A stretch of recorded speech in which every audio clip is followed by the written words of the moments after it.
Assalamualaikum warahmatullahi wabarakatuh. Perkenalkan, saya Davi Putra Aparizi dengan NPM 241063125008 nih, teman-teman. Jadi di sini di mata kuliah Sistem Akuntansi dan Keuangan, di sini kita akan menganalisis platform crowdfunding, teman-teman, dan juga sistem crowdfunding terutama di Indonesia itu apa ya, teman-teman.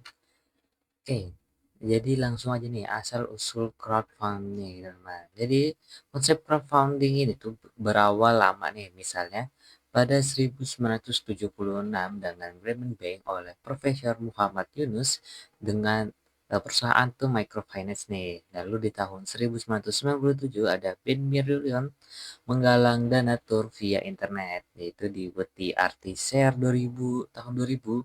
Platform besar selanjutnya muncul di awal tahun 2000-an nih, Just Giving, Kiva untuk pinjaman mikro, kemudian ada Indiegogo di 2008 dan juga Kickstarter nih di 2009 yang mempopulerkan model reward based crowdfunding.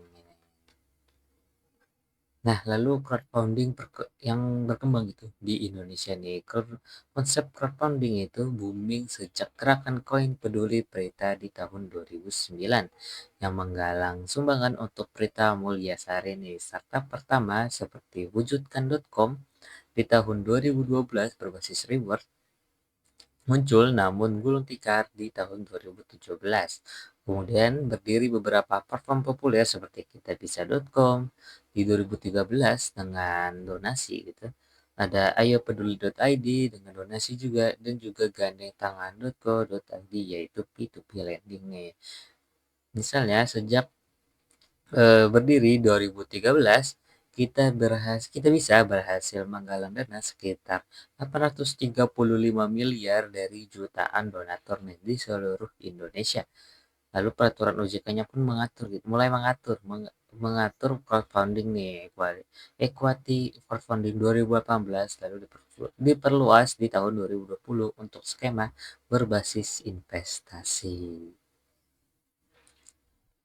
Nah, lalu ada sejarah singkat nih dari crowdfunding ini. Secara global, crowdfunding modern dimulai lewat inisiatif non-profit dan kreator di era internet. Misalnya, sejak tahun 2000, banyak situs galang dana non-profit yaitu Just Giving sebagai contohnya dan juga Kiva sebagai pelopor peer-to-peer lending. Perkembangannya Perkembangannya semakin pesat dengan lahirnya Indiegogo nih di tahun 2008 dan juga Kickstarter di tahun 2009 yang menyasar pendanaan di sektor kreatif. Di Indonesia sendiri, sejarah crowdfunding baru melejit sejak akhir 2000-an nih. Gerakan koin peduli Prita di tahun 2009 adalah contoh pertama penggalangan donasi massal secara digital. Setelah itu muncul platform-platform lokal seperti Kita Bisa, diikuti Ayo Peduli dan juga Gandeng Tangan nih. Nah, sejak saat itu crowdfunding menjadi bagian penting untuk pembiayaan inisiatif sosial dan UMKM di Indonesia. Nah, tadi kita sudah bahas gitu ya, kan sedikit tentang Kita Bisa. Jadi kita langsung bahas lebih dalamnya lagi nih. Profil platform Kita Bisa nih, latar belakang dan juga layanan utamanya. Nah, Kita Bisa itu dibuat di tahun 2013 oleh M. Al-Fatih Timur dan Fikra Ijaz. Platform ini dioperasikan oleh Yayasan Kita Bisa dengan dukungan PT Kita Bisa Indonesia, teman-teman. Lalu fokus layanan Kita Bisa ini tuh dirancang sebagai wadah donation based crowdfunding. Pengguna dapat membuat kampanye penggalangan dana online untuk kebutuhan sosial, terutama biaya medis, bantuan bencana alam, dan juga bantuan kemanusiaan. Platform ini juga menyediakan fitur pembayaran zakat bagi umat muslim. Jadi menghadirkan transparansi penggunaan zakat. Selain itu juga terdapat program khusus Durs Kita Bisa nih, yaitu relawan dan juga opsi asuransi syariah pasar kita jaga bersama Pasar Polis sejak tahun 2021. Lalu cara kerja dari Kita Bisa ini tuh mendaftar dan juga membuat halaman kampanye gitu dengan target dana dan juga deskripsinya nih teman. Lalu donatur bisa kemudian berdonasi melalui ke berbagai metode pembayaran, entah itu transfer bank, kartu kredit, e-wallet yang tersambung oleh Kita Bisa. Kita bisa menyalurkan donasi kepada penerima manfaat setelah kampanye selesai atau waktu habis nih dengan memotong biaya admin sekitar 5% dari total donasi nih. Lalu ada statistik dari platform Kita Bisa ini tuh hingga 2022 lebih dari 7 juta pengguna terdaftar di Kita Bisa dan terdapat kurang lebih 170.000 kampanye berhasil total dana tersalur lewat platform ini mencapai lebih dari 500 miliar rupiah teman. Nah, sebagai contoh nih kampanye rumah zakat dan kerjasama pemerintah juga rutin dijalankan melalui Kita Bisa. Oke, sebelum kita masuk ke kesimpulan, kita bakalan sedikit eh, menganalisis nih aplikasi langsung dari Kita Bisa ya teman-teman. Oke, kita langsung aja. Oke nih teman-teman, kita udah masuk ke websitenya kitabisa.com nih teman-teman. Jadi di sini ada langsung tampilan utamanya gitu dari kitabisa.com ya. Jadi di sini langsung ada banyak nih buat bisa dibilang produk-produk ataupun layanan-layanan yang diberikan gitu oleh kitabisa.com. Jadi ada donasi, zakat, galang dana, donasi otomatis, kita bisa experience kolaborasi asuransi saling jaga dan juga dana abadi nih. Jadi dan di sini di bawah ada penggalangan dana mendesak yaitu penggalangan dana yang emang bisa dibilang udah terverifikasi dan sangat amat mendesak nih membutuhkan biaya sekali nih teman-teman. Lalu di sini ada seperti program-program program donasi di sini ada berlanjutan, lanjutan lalu ada pilihan dari Kita Bisa dan juga ada bisa dibilang kategori-kategori yang sudah di filter gitu oleh kitabisa.com ya teman-teman. Jadi memang kitabisa.com ini tuh lebih ke donasi teman-teman. Jadi masyarakat saling memberikan donasi. Oke, di sini ada doa-doa, bahkan di sini ya ada doa orang baik, kita bisa amin, kita amin gitu. Dan juga kita ada apa namanya itu news ya ataupun berita. Oke, kita langsung aja ke donasi nih. Jadi di donasi ini tuh ada banyak banget nih. Entah dari apa ya namanya ya, zakat ataupun membantu sesama manusia, korban bencana alam, itu juga banyak yang teman-teman. Jadi kalau kita bisa klik salah satu mungkin di sini gitu ya kan. Nah, terus sedekah agar dua kok yang lapar itu bisa makan nih. Jadi di Pekanbaru nih ada tulisannya ya. Dan identitasnya itu sudah terverifikasi. Jadi kalian kalau yang ingin mau hmm, mau berdonasi di sini itu udah pasti aman ya teman-teman. Ya, udah pasti dibagikan gitu. Kalau kita klik donasi sekarang itu ada minimal donasinya itu sebesar 10.000 ya teman-teman. Jadi kalau kalian ingin berdonasi pastikan saldo kalian tuh minimal 10.000 rupiah. Oke, mungkin itu untuk donasi ya. Kalau kita coba pilih zakat, nah di sini ada zakat ke program-program spesifik ataupun zakat yang kita bisa gunakan gitu nanti pas Ramadan gitu. Jadi kita coba zakat pangan untuk fakir miskin. Di sini juga ada sisa hari ya, sisa hari ada yang sudah terkumpul semua gitu dan apa namanya itu ya, terkumpulnya tuh berapa gitu, ada 47 juta, di sini ada semuanya mungkin apa ya namanya ya, dalam satu waktu itu bagus sih teman-teman ya. Jadi udah ada gambarnya, ada judulnya, ada sisa harinya dan ada statistik terkumpulnya tuh sudah berapa ya teman. Jadi di sini ada, nah di sini ada donasinya, donaturnya dulu ada 400 orang, pencairan dana itu sekali dan targetnya itu ada 100 juta yang teman-teman. Jadi kurang 32 jutaan lagi. Nah, di sini ada donasi kita bisa lihat riwayat donasinya teman-teman, dan semuanya tuh di sini ada yang 10.000, 80.000, 200.000, 700.000 11 jam yang lalu. Jadi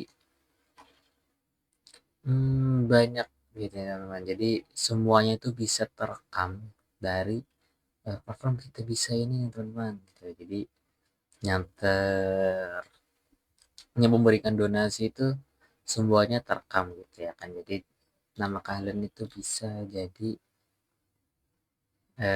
kelihatan gitu ya kan. Sini ada yang 3 juta terkumpulnya. Oke, mungkin setelah zakat ya kita coba apa ini, galang dana nih. Ada yang namanya tuh galang dana itu teman-teman.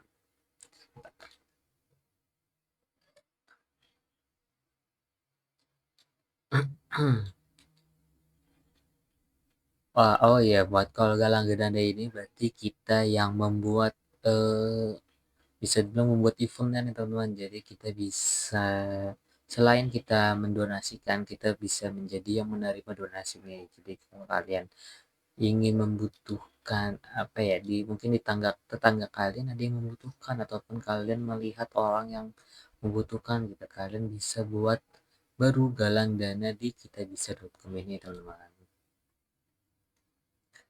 Nah, di sini di donasi otomatis itu harus memakai aplikasi ya, tapi kan di sini saya pakai web jadi nggak bisa digunakan. Nah, di sini ada yang baru nih, yaitu kita bisa experience nih teman-teman. Jadi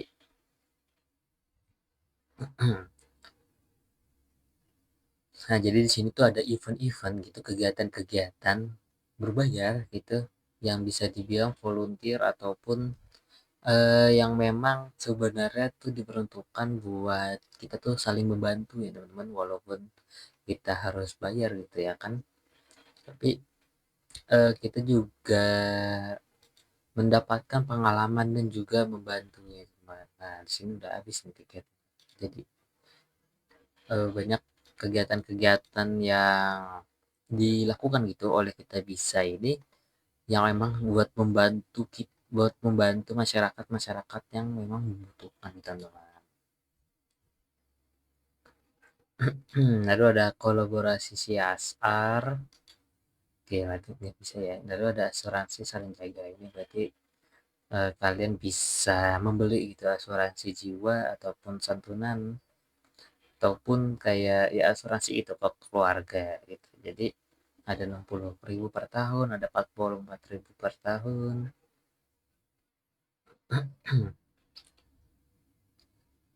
Jadi kalau layanannya itu kayak pelayanan jenazah, asisten pengurusan santunan, financial planner, pengurusan administrasi, itu juga dapat ya teman-teman.